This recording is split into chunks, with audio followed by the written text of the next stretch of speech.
Well, Joanne, thank you so much for agreeing to do our podcast.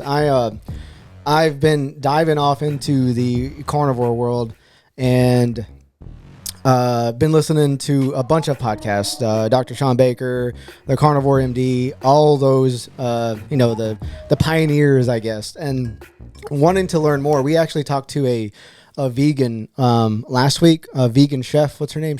She goes by Chef Bay.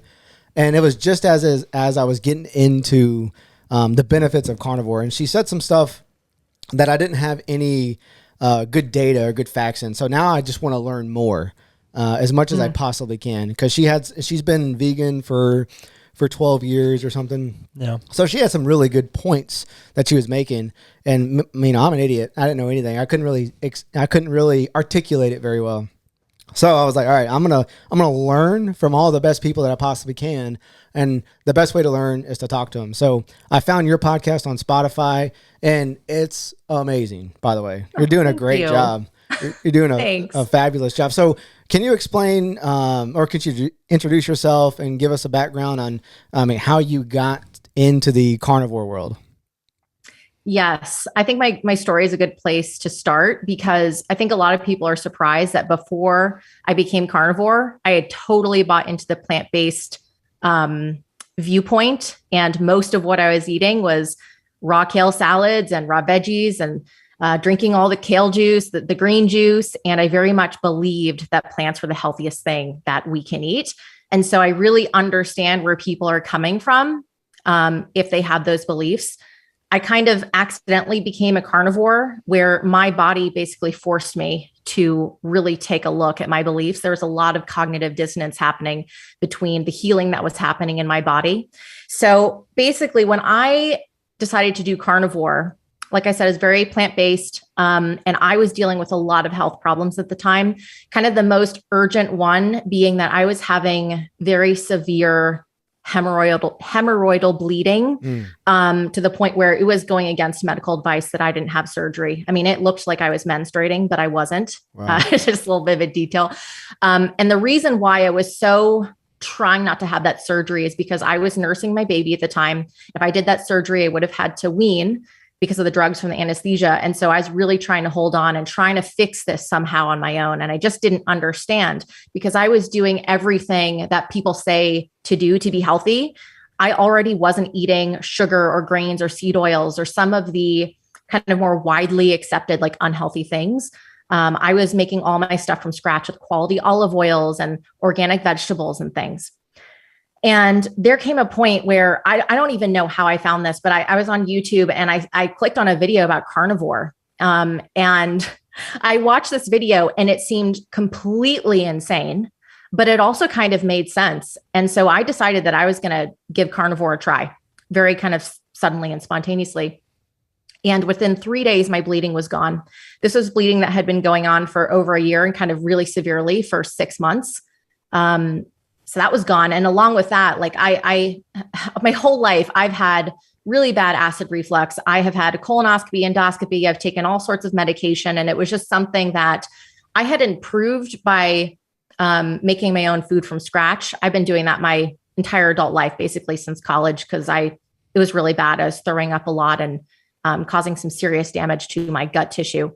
But it was just gone, along with gas, constipation, like all these things that I have struggled with for as long as I've known disappeared. And that was kind of the cognitive dissonance. I'm like, this is just what is happening?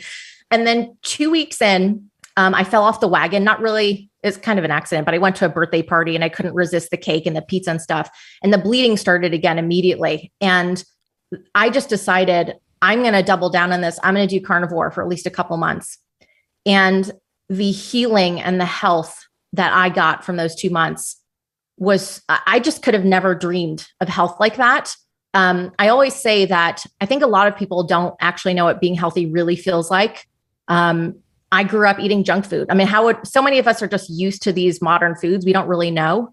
I think that something like carnivore, I've kind of learned from my reading and my research that it kind of restores our body to like kind of the factory setting that we were meant to have. But this health was so incredible that it basically made me look at my life and change my life to fit around this. I was a very successful food blogger, brand ambassador. I did a lot of video work and things in the world of food. It was my life. It was literally my career. And part of why is my career is because I loved food that much. It was my best friend, like my emotional fix, stressed, bored, anything that answers always food. I just loved food. I've been a foodie forever.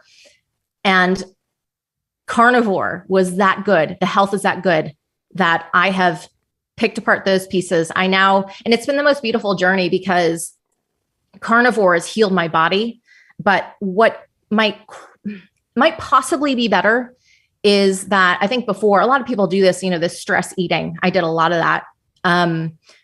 Now when I'm stressed, I don't turn to ice cream. Like I've actually figured out what it's like to face those emotions, and my life has improved so much because of that. I think there's a lot of buffering and numbing going on, and people do that, of course, with alcohol, drugs, but food is one of those things. And food addiction is actually a real phenomenon. It's shown in MRI scans of the brain. And I definitely had that. A lot of people do and kind of don't really realize it. But so carnivore, that's kind of the beginning of my story. Is it's just been this really beautiful transformation of my health and also a little bit more beyond that. And I love it. When I think of carnivore, I think of these prominent figures, Mark Bell.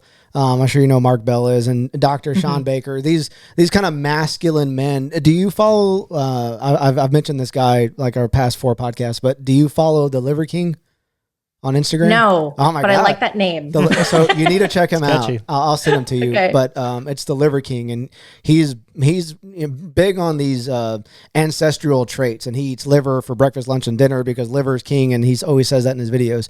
But when I think about meat eaters, I think about those kind of people. So it's very unique talking to a female who only eats meat and is thriving off of it, because that's not what you think about. I don't ever really think of a female just being carnivore. That's funny. And what other changes did you see whenever you started? You mentioned the bleeding, but what other visible changes could you see that through the transformation? This podcast episode is brought to you by BCN Supplements. Mike and I have teamed up with BCN, and we're so excited about it. Now, if you're new to the fitness world or you're just starting to get in, BCN has legitimately everything you're looking for. Whether you want healthier hair, skin, nails, if you want to get a good pre-workout drink, or if you want a vitamin, BCN has what you need. One of their products I love is their collagen mix. It's legitimately so easy to use. I know you're thinking, why is a guy taking collagen? But it helps with everything. Muscle recovery, muscle mass. It helps with your hair, skin elasticity, and you can take it with anything. You can put it in water. You can put it in pancake mix. I take protein pancake mix, so I like to use it in that. Or you can put it in coffee if you're on the go. Just 1 scoop is all you need, and you're going to help your hair, your skin, muscle mass, your joints, everything.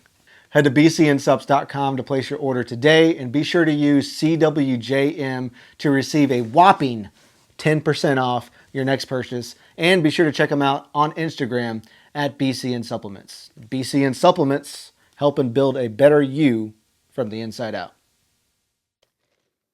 I have so many things. I have a list of like 30 things, no joke. I'll just touch on a few. I guess to kind of tie your 2 questions together. One of the things that's really helped is I had a condition called PCOS, polycystic ovarian syndrome. It's actually pretty common among women. There are issues that women have with fertility and painful menstruation and cramps and bleeding and all that stuff. My menstruation has become more regular, lighter, less painful. Some of my PCOS symptoms have reduced. You have things like kind of like facial hair. It's kind of an imbalance of the hormones. You can have excess testosterone. It's not very, as it should be, the factory setting, let's say.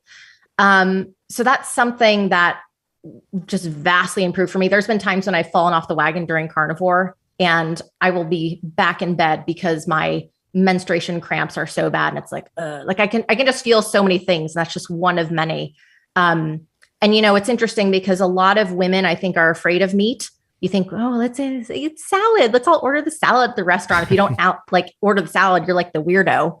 But I always, meat makes women more womanly or womanly. Literally, like it heals fertility issues and helps you drop weight. I mean, there's just so many things about it. Hormone balance. I mean, meat is just great for men and women, all humans. But some of the other things, this was so weird early on in carnivore. I have always had really bad gum problems. I have very severe gum recession for my age, like bone loss, really bad gum bleeding. Gosh, I'd have to go in for these really expensive, like hour-long scalings for like each quadrant of my mouth. And I just didn't understand because I am very type A. I brush my teeth twice a day. I always diligently floss, using the water pick, all these things, just could never figure it out. It's just like, oh, I just have this horrible gum disease. 2 months after carnivore, I went to the dentist and she's like, what are you doing? Because like the screen was just full of all these green arrows that all of my gum pockets had kind of improved. There's like a 1 through 5. They like rate, they take like a pick and put it in your gum pocket and see like how open it is. They had closed. She said she could literally see that my old disease gum tissue had rolled away. She'd like scraped it away. There was no bleeding, like all of that gone. And it's so interesting because that's first, another thing that's very common with carnivore.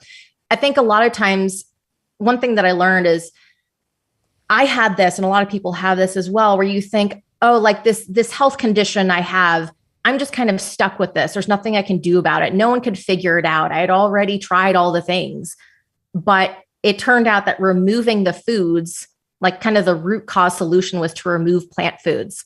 And what's so interesting is there are certain foods I will eat, nightshades or chocolate. My gums are in such agony that I can barely function. And it's so weird because, I used to eat these things all the time and I didn't notice. Whereas now that I have a different baseline of health, if I have a couple spoonfuls of tomato sauce, I will be in agony the rest of the day. And I didn't notice that because my gums were unhealthy. They were always bleeding. They're always inflamed. So it's sort of interesting. I really was shown what a big impact the food you eat has on your body. Do you venture off the reservoir every now and then? Like if there's candy in the house, Halloween, do you ever go off base, or are you strictly now just carnivore? Yeah. So I talk a lot about this on my podcast.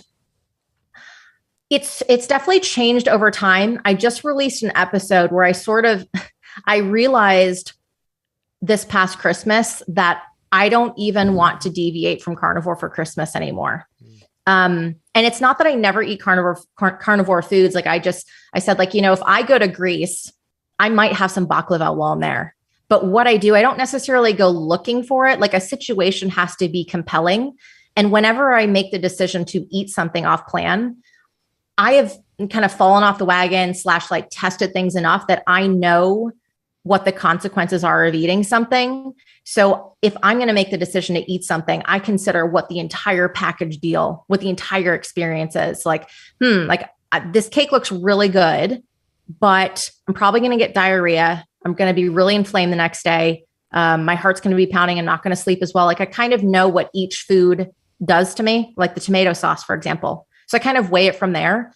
Something that I harp on a lot in my teachings and my podcast is the idea of freedom. I can eat pizza every meal, like every day for the rest of my life if I want to. It's just that I have learned that I don't want the consequences that come with that.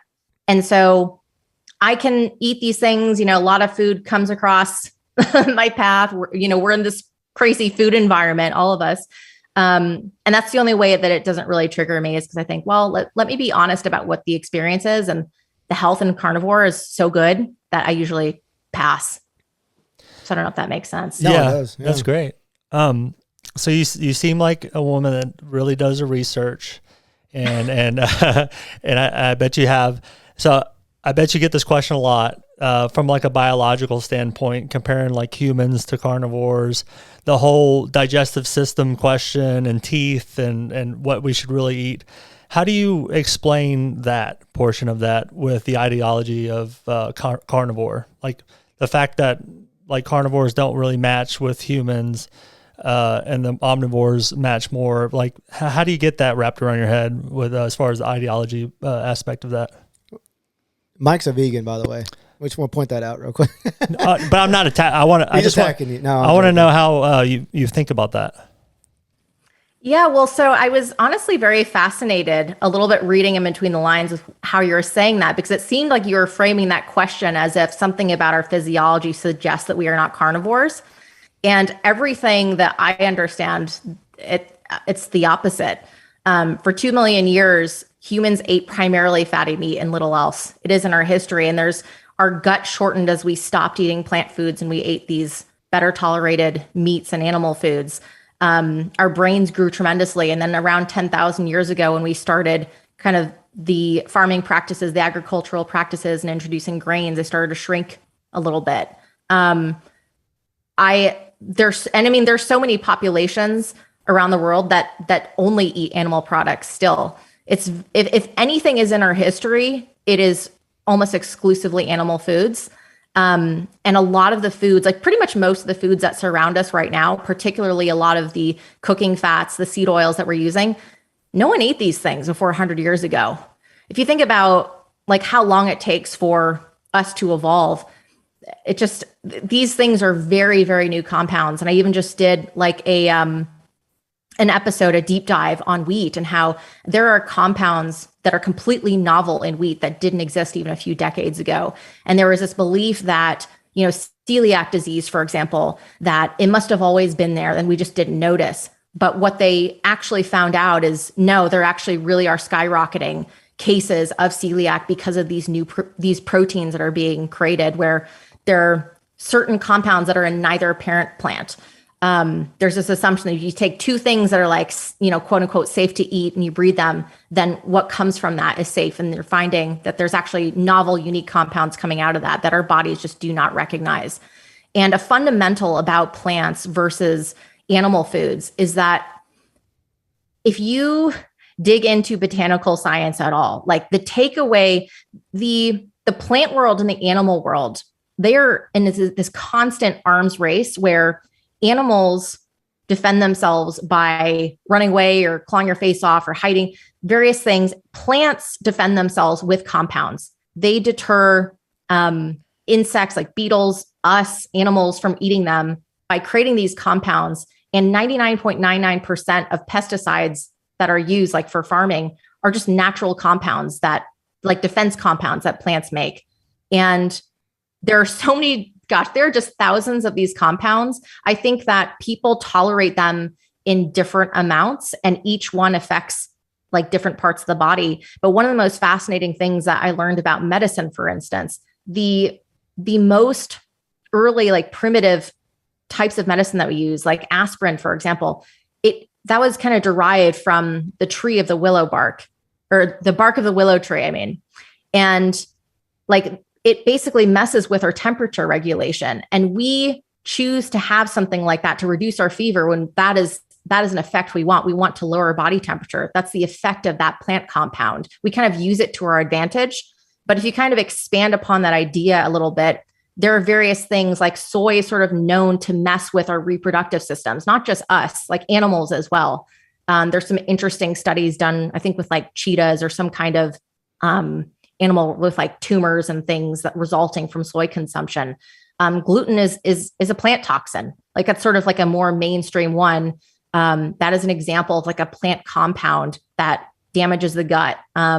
There's so many different things like kidney stones, for example. Those are clumps of something called oxalates that are in a lot of different, actually, if you've ever known anyone who like has gone to the hospital to have like a kidney stone removed, they'll almost always be sent home with like a list of vegetables that they're not supposed to eat anymore, like Brussels sprouts and all these high oxalate foods, spinach, that like basically these microscopic needles kind of form into these clumps and then you try to pass them through your body. There's all sorts of little things that, it can make your head spin, but fundamentally there are plant compounds that harm the body in different ways.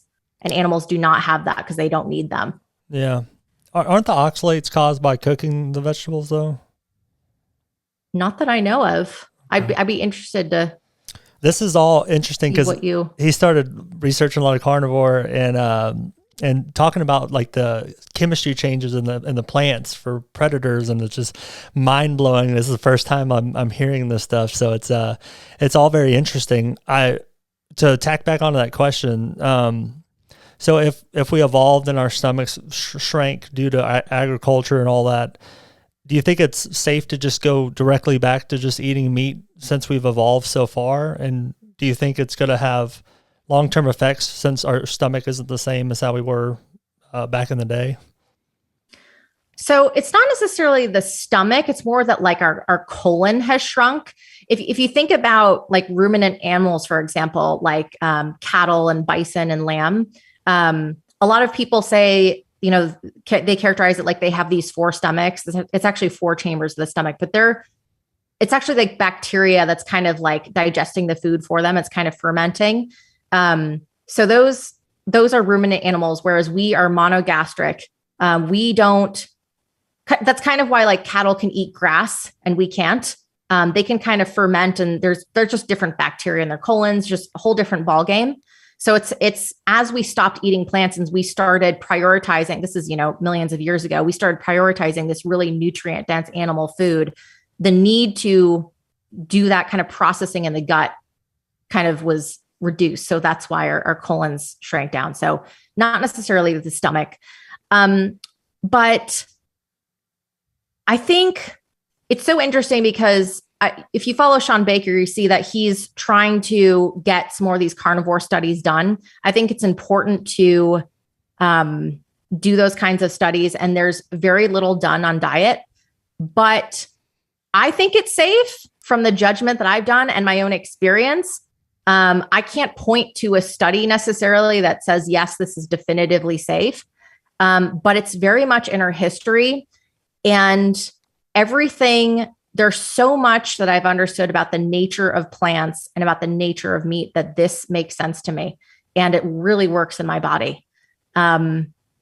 So yeah, I think it's one of the cool things is that people should become familiar with the science. And everything in my podcast, I list all the show notes and studies so people can dig in. I very much say all the time, don't just take my word for it. Like, take in this research and also experiment. The really cool thing about carnivore is so many people who do it, they feel better from whatever issue they're trying to heal, usually within a few days or a week.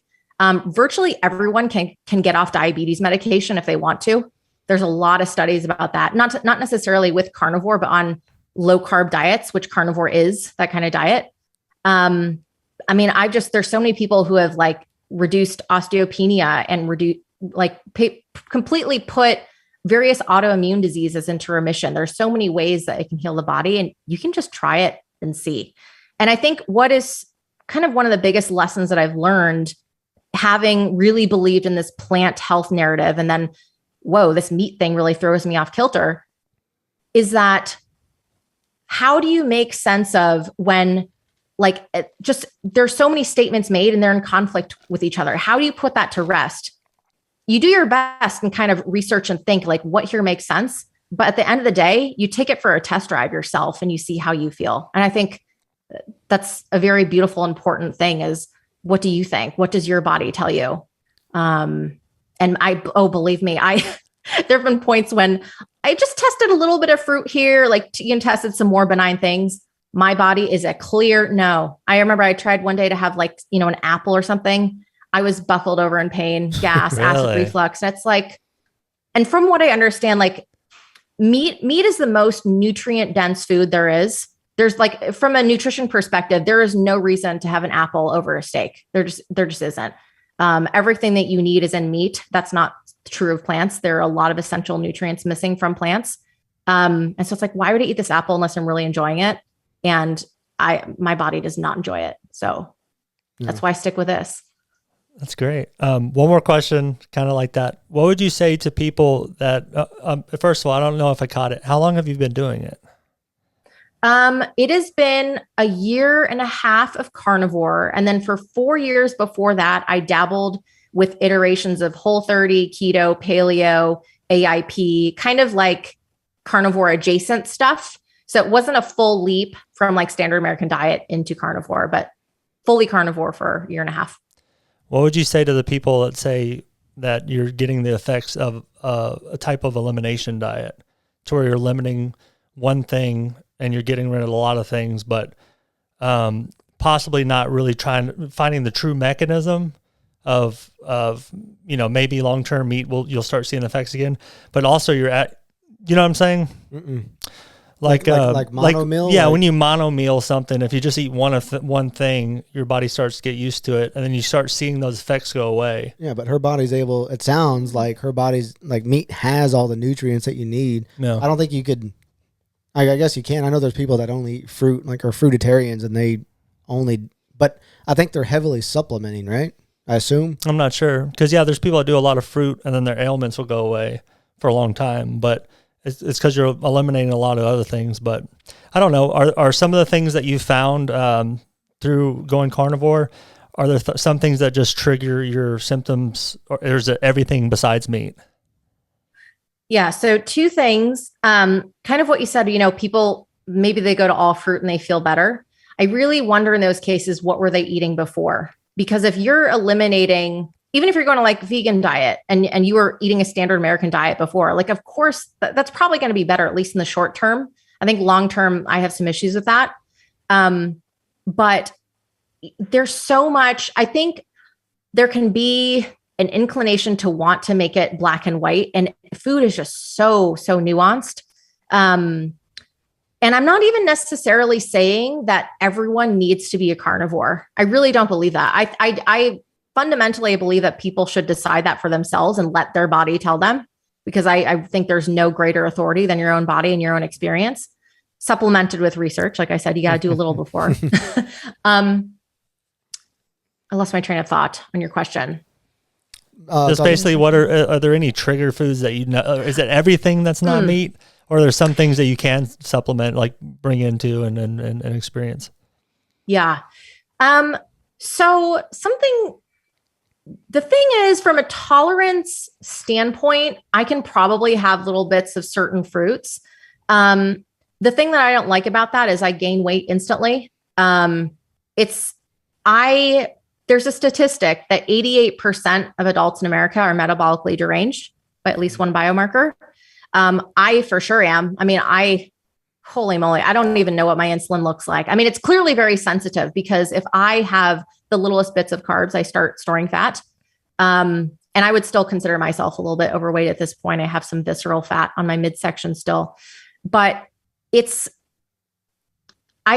just no reason to eat that fruit. Like, from a tolerance perspective, like, I don't know if you've heard this idea, kind of a general standard for the plant world is there are certain types of plants that have more toxins than others. So something like a fruit, the plant is making that for an animal to consume and kind of spread the seed. Those tend to have less toxins in general, whereas things like seeds or things that are parts that are really essential, like roots, tend to have more toxins concentrated. So like I said, sometimes people eat heavy meat, but they still eat some of these more tolerated plant foods. And that's great.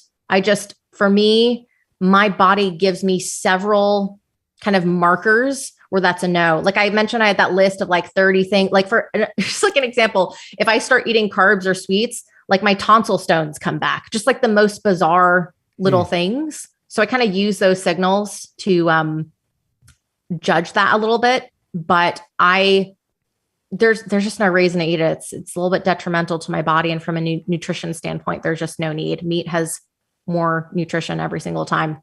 Yeah, I agree.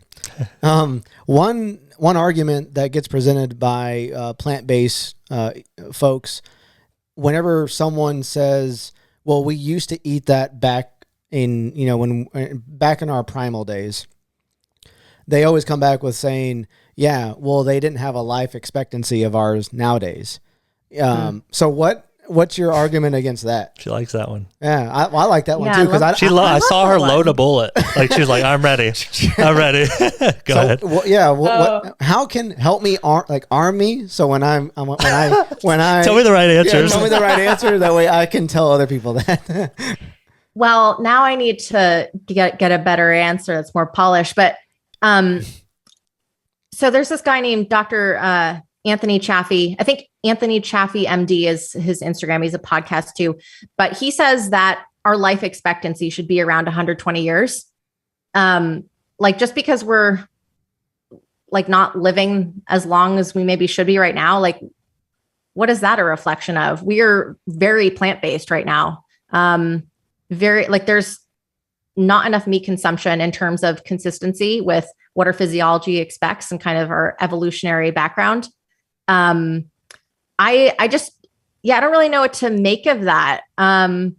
Because a fundamental thing that I believe and that felt true for my life as well is that we have this explosion of modern diseases. Like something like 60% of people have at least one chronic disease.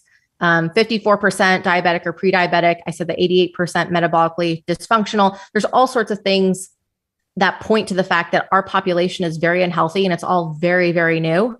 And what's also new in this time period has been veering away from animal fats and replacing them with these seed oils that our physiology just does not recognize at all. And there's so many studies about how damaging, like a lot of that compositionally is. There's a type of fat called linoleic acid that it's just mind-blowing how destructive that is to the body. So yeah, for people to kind of reduce that idea that somehow like meat is responsible for like the poor life expectancy. I just don't even. Yeah. I don't know where to begin with that. That makes no sense to me. Well, I guess what I go back to is I think there was more, they were getting killed by animals and they didn't have shelter back in those days. And they truly lived in the wild. I think they were being killed by, the outside elements versus, us where we're comfortable in our homes and we have, medical, options to go to versus living out in the wild like they did. So yeah. I want to go ahead. You got it. No, I want to get into olive oil and the oils because I think it's episode 12 and 13 on your podcast. I've listened to them probably 7 or 8 times already. Thank you. He gets really into stuff. So yeah, I obsess. My wife is truly annoyed. I walk around the house saying, I can't even say it now. Try it. You've been practicing all this time. How do you say it? The acid? Linoleic acid. Linoleic acid. Thank Maybe you. I've had too much coffee today or something. Yeah. But can you dive into that real quick? Specifically around olive oil. I think it's broadly known that canola oil and all that stuff is bad for you. But there's a wide assumption about olive oil and extra virgin olive oil being good. But I think that's not always the case. And listening not only to your podcast, but, reading other studies. Can you dive into that? Yeah. Olive oil is so fun because gosh, I would just guzzle that stuff. I thought it was the healthiest thing. That's what we hear. All the Mediterranean diet stuff, olive oil is so healthy.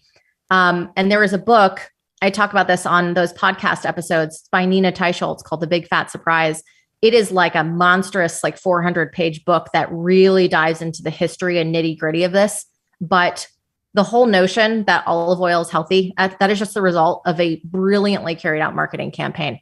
And you can kind of read about the shenanigans that went into that. But I will say point blank that olive oil is not healthier than butter. It's not healthier than beef fat, tallow. It's just not. And even just from a health perspective, in terms of losing weight, butter's way better. So I would recommend listening to those episodes for the nuances of the story. But there are basically a lot of fancy press trips and things where you were expected to write very positive things about olive oil. A lot of the studies that claim that olive oil is healthy, it's just laughable. It's not science. There's certain things, in one of the studies, kind of the one of the biggest that people cite, they didn't even measure the amount of olive oil consumed. They just guessed what people might have cooked with based on the dishes. There was nothing measured or scientific about it. It's just absurd. And compositionally, I wouldn't say that if people want to cook with olive oil, I don't necessarily think that's a horrible thing. It's an improvement certainly over the seed oils, but butter, tallow, like a good lard from a pastured pork, lamb fat, like those are all so much better than olive oil from a health perspective.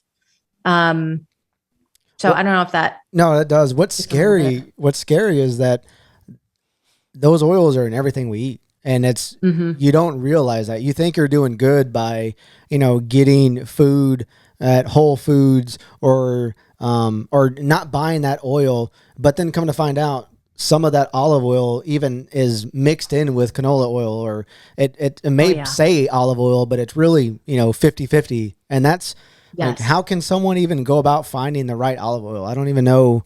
Yeah. Yeah. So you'd say the safest, oil though would be like extra virgin olive oil if you were to have to do an oil. Yeah. And so here's the problem with that too, kind of what Jon was just talking about, is that there are so many studies where they have found that avocado oils, olive oils, like they can claim that they're extra virgin. They so rarely are. A lot of times they're oxidized. A lot of times they're just a lie. They're cut with tons of seed oil. Even what was so interesting is some of these studies found that even like the most like top dollar artisanal olive oils and the most beautiful bottles would still be oxidized or like cut with seed oil. It's like, what do you trust there? Can you, I'm sorry to interrupt. Yeah. Can you talk about what oxidized means for folks that maybe don't know what that is? So that's just rancid. Okay. If you like, so something like a seed oil, like canola oil, soybean oil, or all of those, I guess I talk about this in my episode, but so there are saturated fats, which are kind of the animal fats. There are polyunsaturated fats. Those are the seed oils. And then monounsaturated fats are kind of like the in-between, like the avocado oil, macadamia oil. The more saturated something is, the more stable it is. So something like a beef tallow, part of why it's so much better to fry with something like that and why it's so destructive to fry with something like soybean oil is that the soybean oil, it cannot tolerate heat like that. It actually can't. It's so unstable that it can't even really tolerate being on the shelf. Like kind of a rule of thumb is that if you go and if you pick up a brand new bottle of canola oil from the shelf, it's already oxidized. Like it's already rancid. And if you're putting that in your body, like you're just going to have an explosion of free radicals and just damage done. And in general, oxidized foods are just a thing that you want to stay away from. You made me think about how I feed my kids when I go to restaurants, because at the house, we're pretty, I would say we're well above average when it comes to eating. Even before I dived off into carnivore, it was, I would say probably paleo-ish for my kids with more fruit. But when we go to restaurants, it's so easy just to get the chicken nuggets and fries. And before I dived off into the seed oil, I didn't know. It was just easy to get that. But you made me double think, holy crap, I'm slowly killing my kids by feeding them this shit. It's, it's think about it that way. It's scary. We had the Carnivore MD on, right? Yeah. Dr. Lisa Weidman. Do you know who she is? And Carnivore doctor. Yeah, Carnivore doctor. Yeah. And she's the ophthalmologist or whatever. She mentioned this thing that these oils in our cells have like a 5-year half-life. And it just blows my mind. So it stays in your cells. So and you're continually eating this. So, I mean, it never comes out then basically, right? It can. Something that's interesting as an anecdote that I'll throw in is with my first pregnancy, I had a condition called cholestasis. It's actually a very much a rising condition. You have like an issue with bile acids in your liver. And it's basically accepted that if you get cholestasis for one pregnancy, you're always going to get it. That they don't really understand why it's happening, and the rate of recurrence is very high. Kind of after that birth, that first pregnancy, I started learning about seed oils from people like Mark Sisson. This is long before carnivore. I started realizing some of the health damage from it, and I started cutting them out. And I had been eating out at restaurants. I lived in New York City at the time, so I was just eating out every day. So that was a big change. My second pregnancy was 3 years later, and I kept waiting for the cholestasis to come. It never came. I had no complications whatsoever. And understanding what I do like now about the liver and these oils, I am as sure as I can be that it's because I cut those out. And I hopefully will get pregnant at least one more time, maybe a couple more times. And it'll be very fascinating to see if the cholestasis ever returns. But I think that there are so many ways that these oils are damaging to physiology, can show up in so many different ways. But I do think that by the time I had my second pregnancy, that most of it was out of me. I don't know if there's probably still some. And to be honest, very occasionally I will go out to eat. And even if I get a steak, a lot of times they're frying it in that oil. I try my best. I'm probably getting little amounts here and there. But if you make a point to avoid it, that will be a very good thing. Even if you don't do carnivore, just avoiding these seed oils. And there's a lot of initiatives arising, trying to get restaurants and places to stop cooking with these things. Because, I mean, Jon, you said something about like you're killing your kids. My husband and I seriously view them like we would rather give our children cigarettes than French fries from a restaurant. Mm-hmm. And actually, we don't want to do either. Don't get me wrong. They're smoking in the background. Hey, Mom, where's my food at? Where's my steak? Our kids know, though, that I will make them French fries at home with beef tallow. I am happy to do that. Yeah. It's not that they can never eat French fries. It's just that oil. There are so many aldehydes and compounds in them that just listen to my episode in the podcast, but because it's long, but it is terrifying, and people just don't know how damaging it is. It's crazy. Yeah. So you've been doing this diet for, you said, 1.5 years, right? Yeah. Have you checked your blood levels and your cholesterol levels prior to starting and going into 12 months? What do those look like? Yeah. So, to be honest, my blood work has always been pretty normal. So I can't point to anything and be like, oh, look, I had this great change. But I guess the good thing is that everything has stayed normal and in good ranges. I recently started seeing like a carnivore doctor, Dr. Robert Siwes. So I just did a round of blood work with him. We haven't talked about that yet, but I have had blood work in pretty frequent intervals. And I don't know, it's all good. I feel good. So I'm happy with it. That's good.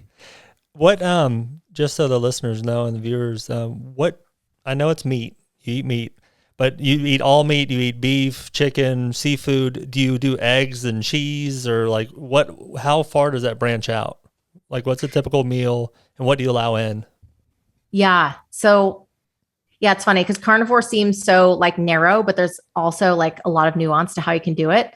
I basically eat meat, seafood, and eggs. My husband tolerates dairy great, so he eats dairy. I don't tolerate dairy, sadly. Sometimes when people eliminate gluten, they can start tolerating dairy as the villi grow back, but I don't know. For some reason, I just don't tolerate dairy well still.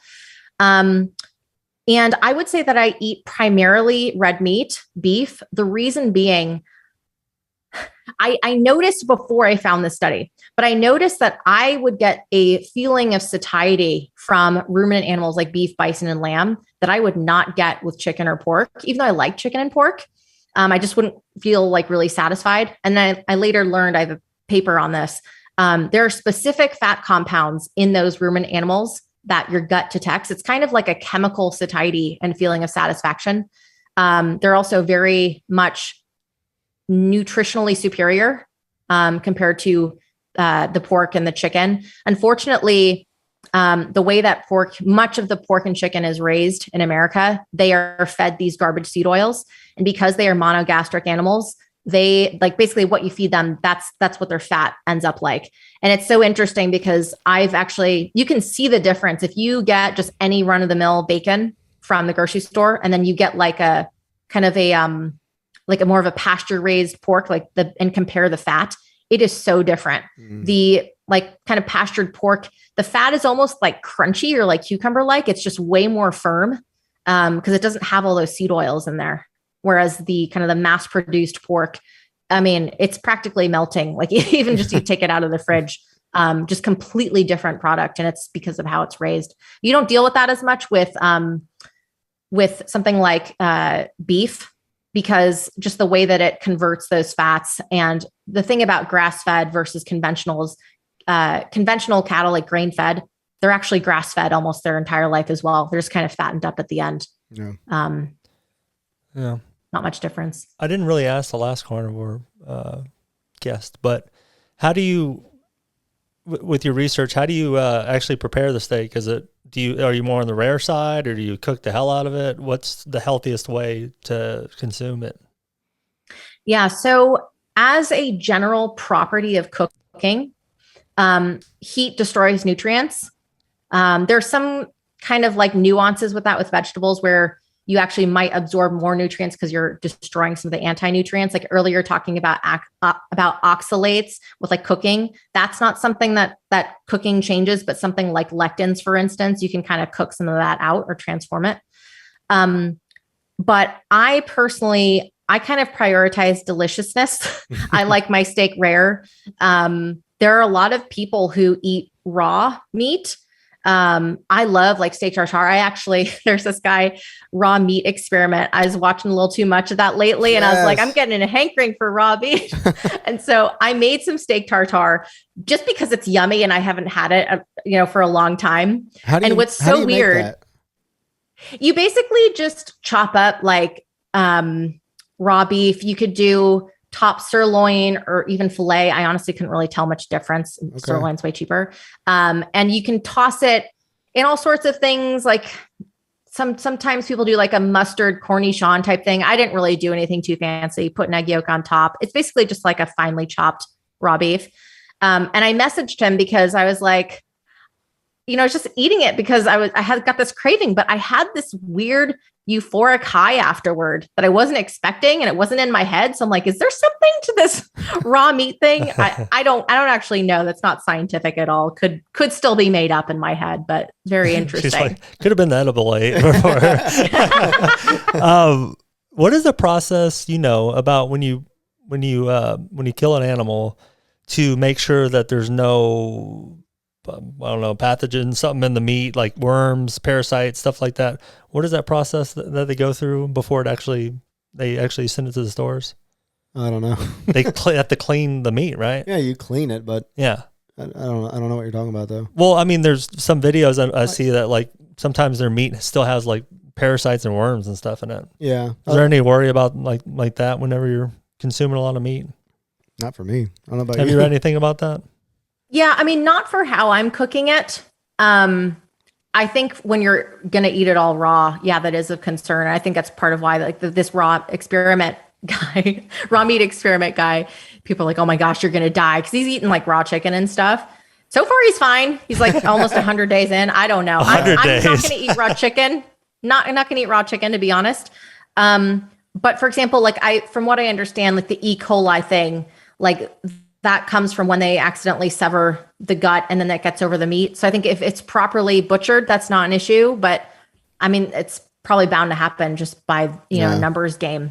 I think it comes down more to what your source is. Yeah. So yeah, I think are you talking about more like wild game? That's probably it. Well, yeah. I mean, you have to do something to it in order to package it up and bring it back. Yeah. I know some butchers, my family, They have their own cattle ranch, so I'm lucky enough to get grass-fed cows and stuff like that.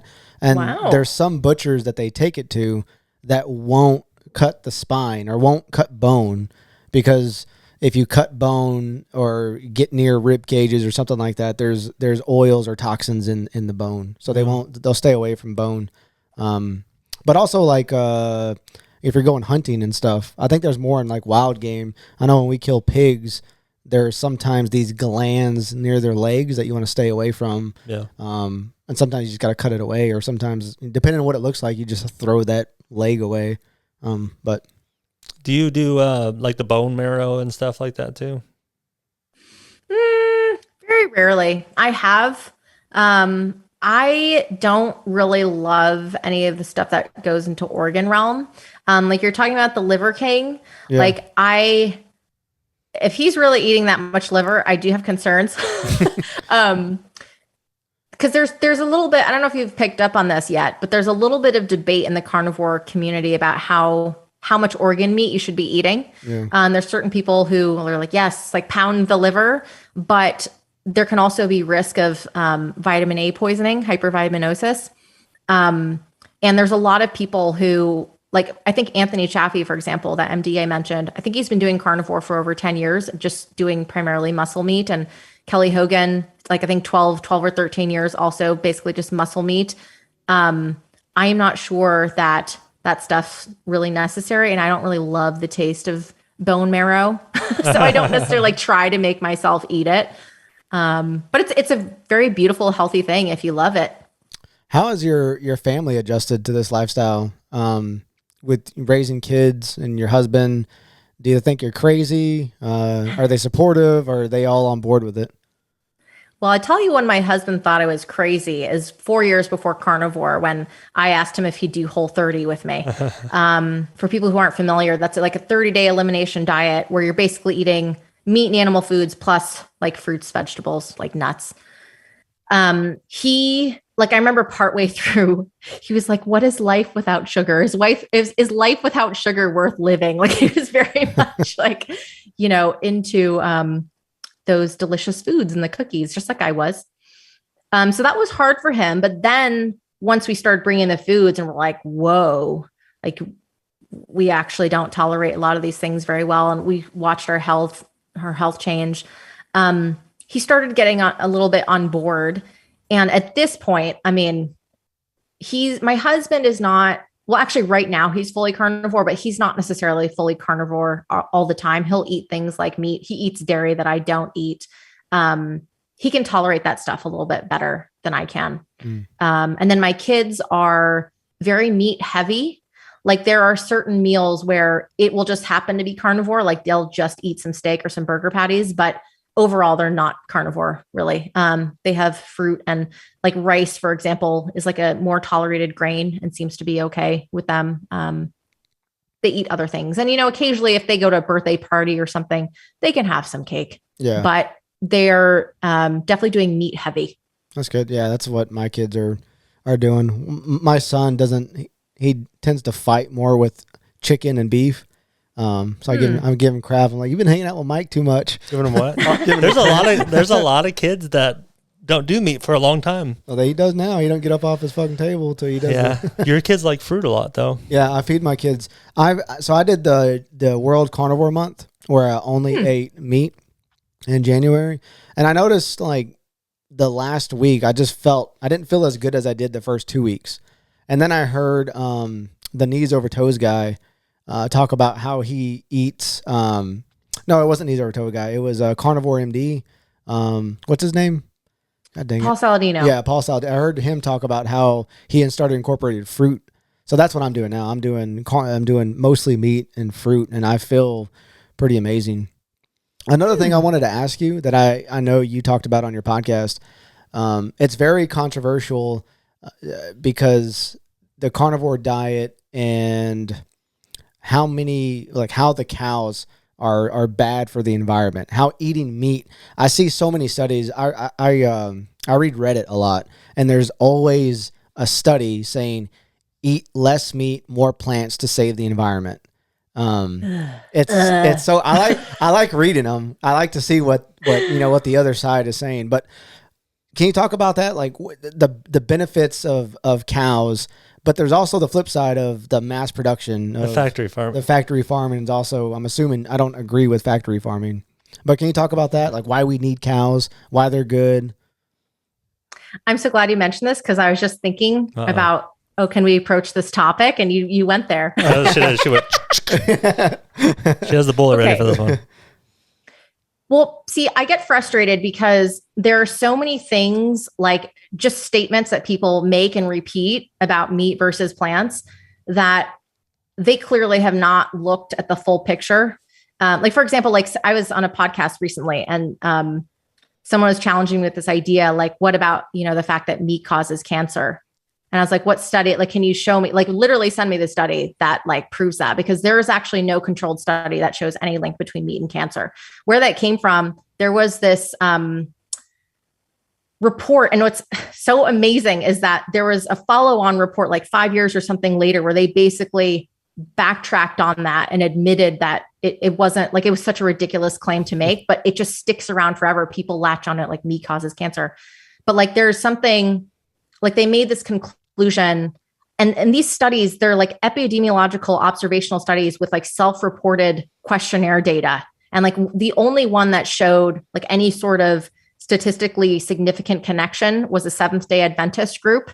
They are very openly anti-meat, not just for members of their church. They are open about trying to push that agenda on the world. And they've had a huge influence on dietary guidelines in this country. One of the things that has been kind of like the most fun avenue I've gone down since carnivore is the history of food and how dietary guidelines, what's considered healthy, has been so tampered and influenced, literally changed before being like released to the public by these big ag groups and like religious groups, based on like completely different things. Like the Seventh-day Adventist thing, how that started out early on, kind of in the 1940s or so. I might have that off by a decade or two.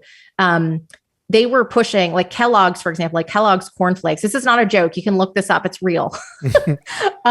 Kellogg had like Adventist upbringing, and part of changing the diet, like away from meat and animal products to these like more like grain type things, was to steer humans away from like masturbation and sexual lust. And it's like, well, I guess it probably does do that a little bit, messes with your hormones anyway. But there are all sorts of different ulterior motives that people have that influence. But so connecting that to the environmental piece, part of when I got to that place of my carnivore journey where I was like, oh my gosh, I don't want to stop doing this for my own integrity. And like, I didn't tell anyone about this for a while because I'm kind of figuring this out in my personal life. For my own integrity, I had to start looking into, like, I believe that meat was bad for the environment because that's what I heard repeatedly. And so I started digging into this, like, well, let me actually take a look at what these claims are. And I have an episode dedicated to the environmental piece of eating meat. Every single environmental argument that people from plant-based like tend to share, I don't want to say it's an outright lie, because you mentioned like the factory farming, like there are issues with how like some animals are raised, but like as a black and white statement, it is false. And what's been so fun for me is like, even I've had people like vegans email me and say, wow, like I had accepted all these things as true from the documentaries that I watched, but you actually prompted me to like look at some of the studies you shared and like dig into this on my own. And I've realized these are actually not true. And if people like, I honestly don't care if people want to eat plants. I really don't. But I think that people should look a little bit more at the things that they might be repeating or claiming, because I don't think people really have the full picture. And what's so fascinating about the environmental piece is animals are so essential for the environment. So essential. There are so many different pieces that are misguided and false. And there's so many ways where kind of what the roads that we've gone down to like get away from those more natural, like animal fertilizers and go into synthetic stuff is so much more damaging. There are so many incredible statistics. Like there was this one UN thing, I think maybe 6 years or so, where she basically said that in 60 years, all of our like arable land will be gone. Like there's so much monocropping, like there's so much destruction of land, how we are farming. One of the things that I love, and I think that's starting to gain momentum, is regenerative agriculture, where there is kind of like a symbiotic relationship between animals and plants and the soil, and kind of that's more similar to, it kind of works with nature a little bit more. But there's so many aspects, like, you know, the methane thing with cows, for example, like people harp on cattle for these like farts, which are actually not farts. It's technically burps. not that it makes a difference, but it's a biogenic carbon cycle where the same methane is being cycled in this 12-year cycle back and forth. That is different from the methane that is released when we are digging up fossil fuels and releasing new methane into the air. And like even the percentages, like I remember one of the things I talked about in that episode is there was some sort of statistic that like cattle, they're responsible for like 20% or something of the total emissions. And it was so off. And like they corrected the statement. It's something more like 3%. I don't remember what it was exactly, but they corrected this, like the scientists who claimed this corrected it and said, oh, like we accounted for everything for like what cars, transportation industry is, but we didn't do that. Or sorry, no, it was reversed. Yeah. It was an apples oranges comparison, like not the same. And they backtracked on it. And yet people still repeat this false statistic. Yeah. There's just a lot of dishonesty and lies in that whole conversation. And I won't say that there are problems with how cattle and animals are raised, but the solution is not, the solution is not eliminating animals. Yeah. There are so many ways where they're important for restoring the land. And another tidbit I'll throw in, I know I'm talking a lot, is part of the regenerative agriculture is that cattle actually sequester carbon that's in the air into the soil. And it's actually proposed as one of the most viable solutions for dealing with the carbon that's in the atmosphere. It's so nuanced. Yeah. I feel like I just talked a lot. No, you're good. No, we enjoy it. Mike and I are going to interview the owners of Rome Ranch here in Texas. And a lot of their meats they do a collaboration with Forces of Nature, and they're big on regenerative farming. So I don't know if you've seen that meat. It's they got bison and all kinds of stuff. So we're excited about that. One thing that was shocking about that study that you mentioned in your podcast was, like you were saying, they were taking into account everything having to do with cattle. So the tractors transporting the meat, and they were comparing that to the transportation of cars. But you said that they only accounted for what was coming out of the pipe of the cars. They weren't, that they weren't actually taking into account of what it takes to provide the fuel, fracking, all this stuff. They weren't taking, but they were encompassing everything in ranching, or the whole thing from A to B, and they were only taking into account of what comes out of the pipe. And then, like you said, they later retracted that stuff, but it was already too late. Everyone knows that first statistic. Yes. Yeah. It's the life cycle analysis of the cow, and they just did what come out of the tailpipe from the car. So that was not the apples to oranges comparison. But so thank you for clarifying that. No. Sounds like the tailpipe of the cow too. He's a jokester. Sometimes. I like that. I appreciate that. Yeah. What about your family and friends? So I'd expect your husband to be supportive and your kids to be on board.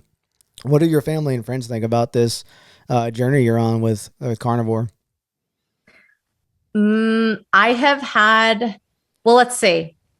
People have seen the changes in my life, and a lot of them have started eating more meat or gone carnivore as well. Wow. So it's kind of a positive thing. I don't try to push it on anyone. Like I said, I don't care if people eat plants. I just want, part of why I do the work I do and bring a different side of the story is because I just want people to know, because I don't feel like the narrative in food, it's not full picture. It's all about the plants. And, I just want people to question things a little bit more. I think that's just a great life skill in general. And oh man, is that necessary for the food? Because there is so much, there's a lot of muddiness. There's a lot of bias and unethical shenanigans that go into pretty much every aspect of food, everywhere you turn. And I think people should question that a little bit more. I feel like I lost sight of your question. No, I was just asking if your family and friends think you're crazy, your parents or your. Yeah. So I think at first maybe they're like, that's really weird, but it kind of speaks for itself. And then they start trying it and they're like, wow, like my IBS symptoms have gotten better and gone away, or just I've lost weight. My blood pressure has gone down. It's kind of naturally people see it and then they try it. And then, they're on board to some degree, but I've never been like, hey, you should go carnivore. It just sort of happened. Yeah. I think it kind of speaks for itself. You mentioned that they started it and started doing carnivore because of you, and I would think that was something visually. So did you lose a lot of weight from doing this? Did you weigh more? I am the leanest I've ever been in my adult life, which is wild because I eat more calories and fat than ever before. I've always struggled with my weight. There were times I would seriously eat 1,200 calories a day, be running like 5-6 miles a day. It was very unhealthy. I just could never figure out why.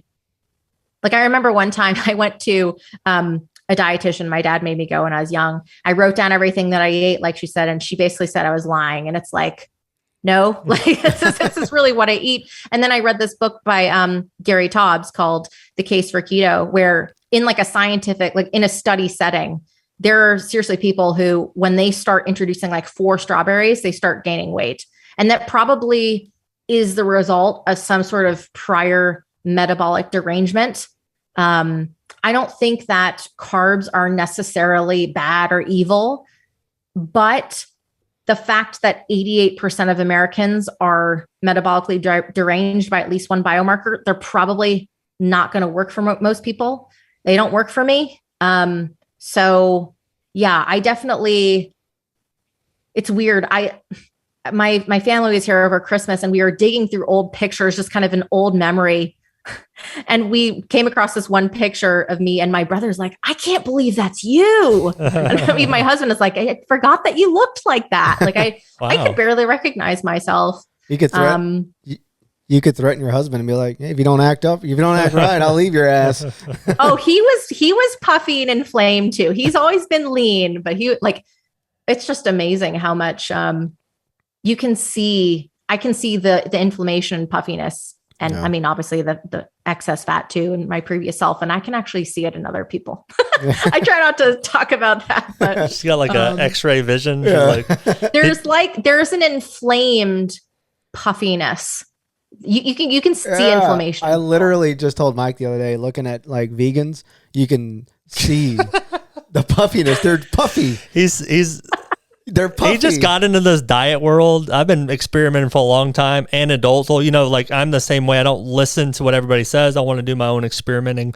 This fucker just got into this stuff, so he just acts like he knows everything and shit. I'm all in though, but you could see when I and I don't have a bono against vegans or anything. Bullshit. I'm friends. I do a podcast with one, so I'm accepting to all kinds, but I feel like they're either really, really skinny and pale, or they eat a lot of processed vegan food and they're puffy looking. They're, like you said, I literally used the same word with Mike. I said, they just look puffy. They're inflamed a little bit. I guess that's inflammation. You look a little puffy. Those vegan foods are chemical storm. The processed stuff is bad. Yeah. About how much weight did you lose though? Like, I have no idea. What'd you think? About 35, 40 pounds. Are you kidding? Wow. Yeah. So you look small, so I couldn't imagine 30 or 40 more pounds on you. Thank you. I didn't know if it was gonna be like 5 amazing. pounds or something. Well, you know what's it's so liberating because since I was in 7th grade, I was taking diet pills, I was writing down every calorie, counting macros, and now I am free from all those things. I am tied in with the satiety. I eat food that isn't super stimulating. It's tied in with the satiety signals in my gut, and I don't have to think or measure or anything. I just eat meat when I'm hungry. If I'm not hungry, I don't eat, and I don't get cravings otherwise. So, well, that's the thing. You got past that point where the addiction's not in there anymore, and then meat, just like with fruit or vegetables that aren't like heavily seasoned, when you're done. Like if you eat a bowl of carrots, you're gonna stop when you're done. It's kind of the same as meat. You eat meat, you're done. Like, not going to eat anymore. You're not going to force yourself to, finish something like a bag of Doritos or something. So I think that has a lot to do with it too. You're not, I think when you were on the standard American diet or whatever diet you were on, there's a lot of overeating, where you're just if you don't feel horrible yet, you're not full, so some of those that going foods on are too. hijacking your dopamine. Your body does not know what on earth to do when you're eating those foods. They are controlling you. Your body does not know what's going on. Yeah. So do you think it's possible to live off a plant-based diet long term? Do you think that's healthy? No. If there are no animal products whatsoever, I really think that's a bad idea. Yeah.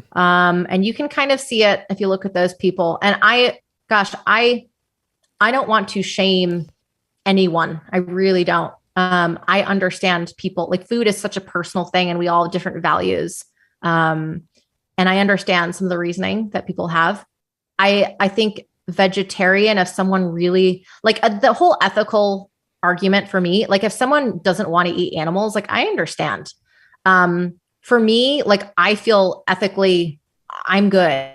I've made peace with it. I've thought about it a lot. I feel like some of that stuff is kind of a discomfort with the nature of death and just nature in general. I won't go into that rabbit hole right now, but there are so many nutrients that are only in animal foods that are not in plant foods. And just nutritionally, I don't know how you can get all the nutrients you need. Like one of the most kind of like I felt like was like a lie when I found out is I give this example a lot in my podcast, my Instagram, but people say something like, oh, like half a cup of carrots has like, 120% of your daily vitamin A. It's not vitamin A. You convert 3% of it. Like plant vitamin A is not the same as animal vitamin A. And so just across the board, the bioavailability of nutrients from plants, it's not the same like operating system, so to speak, as plant food.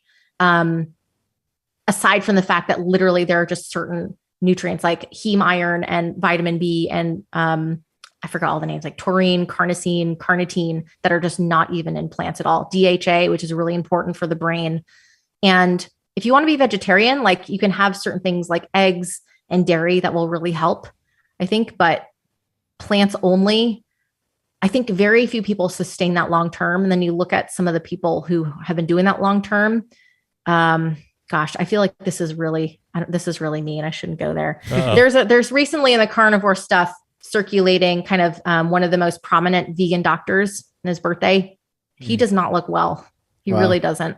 A lot of premature aging, and it's his decision. It's his life. I don't care what people eat, but it's kind of a visual picture of what I seem to understand from the research of nutrition. And like you said, there's a lot of money backed behind plant-based food and the lifestyle. There's a lot of prominent famous people who claim to be vegan, but they eat burgers and they eat fish.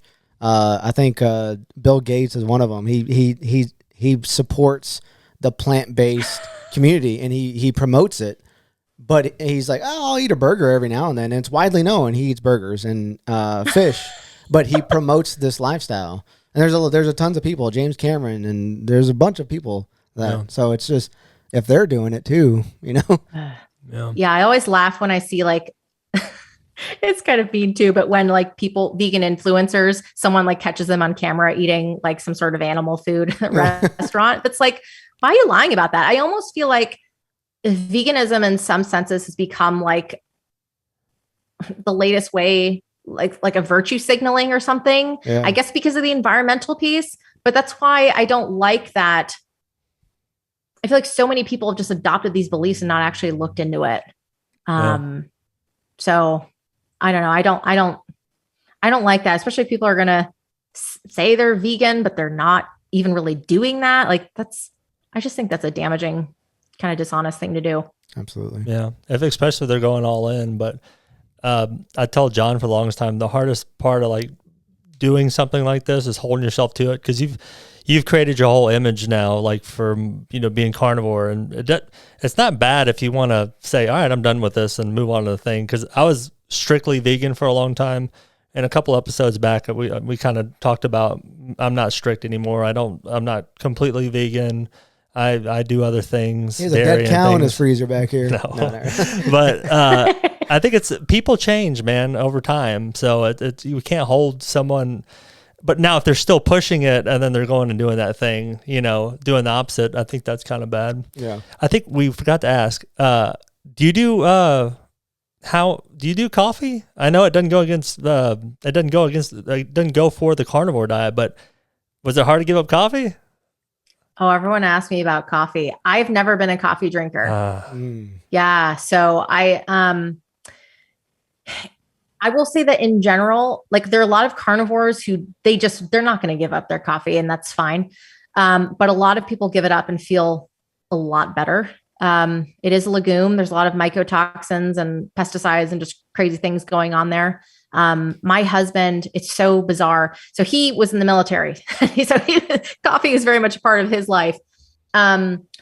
If he actually now roasts his own beans that come green, he'll roast them and kind of process it all from literally bean to the finished cup. Wow. And that seems to be okay. But if he has any sort of commercial coffee, like if we travel or whatever, oh my gosh, his gums are in such agony. He cannot function. Kind of like me with the tomato sauce. He's just like, the first time we went, it's like trip to Colorado. We like lost that day because he was just like clutching his face and just in so much pain from the coffee. That's insane. It's so weird.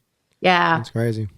Well, Joanne, we'll go ahead and wrap this up. I for sure greatly appreciate you coming on the podcast. Can you give your Instagram and your Facebook and your podcast so people can follow you? Yeah. So The Road to Carnivore is my website name, my Instagram handle. It's the name of my podcast. It's on pretty much all of the podcast platforms. So that's pretty much it. Just my Instagram, podcast, my website. Sharing the carnivore support and trying to teach people a little bit about this fuller picture look at meat and plants. I'm kind of amazed, Mike, that you didn't come at me a little bit more. I was ready for it. We're not into that. We're very opposite, and curious, which makes the podcast work. But although we have our differences, I admire you for taking your health in your hands when you're really going through some shit and correcting that yourself and not listening to, because I've been in that same boat with other things, and seeing results and creating your own ideologies is really nice. It's what people need to do. So I admire you for doing that, at least. Thank you. I appreciate that. And I like the whole curiosity thing that you guys have. I think, gosh, the world would be a better place with so much more of that, more questioning and just learning and becoming curious instead of shutting these conversations down, just, I'd be happy to talk to, vegan any day.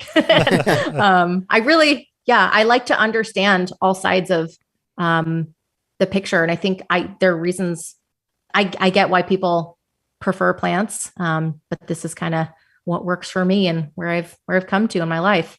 Yeah, absolutely. Well, it's been great. Maybe we'll do it again. Do you have a book coming out or anything? Are you working on a book? I'm not working on a book. I shouldn't be telling you this. I'm working on a course on kind of how to do carnivore long-term without falling off the wagon and kind of that stuff I talked about earlier on, like sticking with it from a place of freedom. I'm working on that right now, but kind of no more details. That was a good tease. That was a good teaser. Steamy. Yeah, I can't wait. Yeah. Well, I appreciate it. Hang on real quick. We're going to take a little picture and stuff, but we had fun, Joanne. Thank you. I had fun too. Thanks for having me. All right. Bye.